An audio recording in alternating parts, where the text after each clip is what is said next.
Paragraph 5, the Communion of Saints, 946.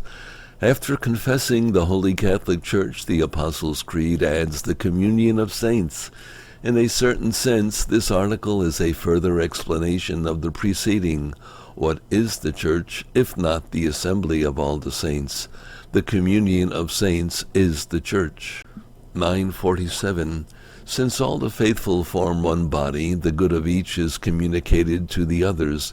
We must therefore believe that there exists a communion of goods in the Church, but the most important member is Christ, since he is the head. Therefore the riches of Christ are communicated to all the members through the sacraments. As this Church is governed by one and the same Spirit, all the goods she has received necessarily become a common fund. 948.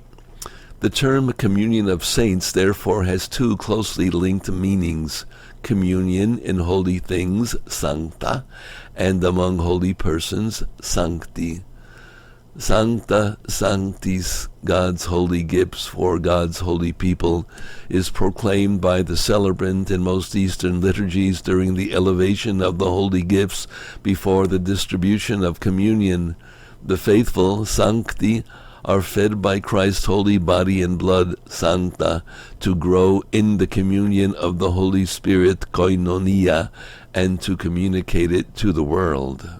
1. Communion in spiritual goods, 949. In the primitive community of Jerusalem, the disciples devoted themselves to the apostles' teaching and fellowship, to the breaking of the bread and the prayers. Communion in the faith. The faith of the faithful is the faith of the Church.